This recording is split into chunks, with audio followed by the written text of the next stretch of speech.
Hello everyone, আসসালামু আলাইকুম। Welcome back to my YouTube channel.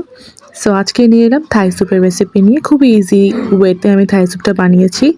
দেখতেই পাচ্ছো আমি একটা ফ্রাই প্যানের মধ্যে সস, 2টা ডিম, ডিমের কুসুম আর হচ্ছে চিকেন আর সয়া সস আর এখানে কর্ন স্যুপের একটা প্যাকেট আমি নিয়ে নিয়েছি আর কর্নফ্লাওয়ার আমি 4 চামচ দিয়ে দিয়েছি।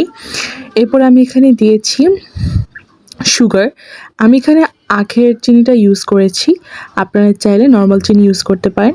এরপর আমি এখানে লাল মরিচের গুঁড়ো দিয়ে সবগুলো একসাথে মিক্সড করে ফেলেছি। মিক্সড করে দেন আমি হচ্ছে চুলার মধ্যে বসাবো।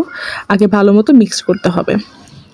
ভালো মতো মিক্স করার পর আমি ফ্রাই প্যানটা চুলার উপরে বসিয়ে দিয়ে সেখানে হচ্ছে আমি থাই পাতা ইউজ করেছি। থাই পাতা ইউজ করে এখানে আমি পানি অ্যাড করে ফেলেছি। এখানে আমি 3 কাপ পানি দিয়েছিলাম। 3 কাপ পানি দেওয়ার পর এখন আমি এটাকে ভালো মতো মিক্সড করে চুলার আঁচটা একটু লো ফ্লেমে রেখে নাড়তে নাড়তে এটাকে মিক্সড করে ফেলবো আরও ভালো মতো। এরপর আমি এখানে পরিমাণ মতো সল্ট দিয়ে দিলাম। এরপর আমি ভালো মতো মিক্সড করে ফেলছি।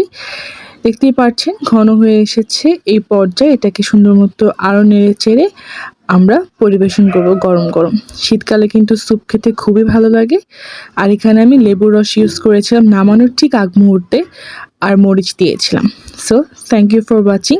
আল্লাহ হাফেজ।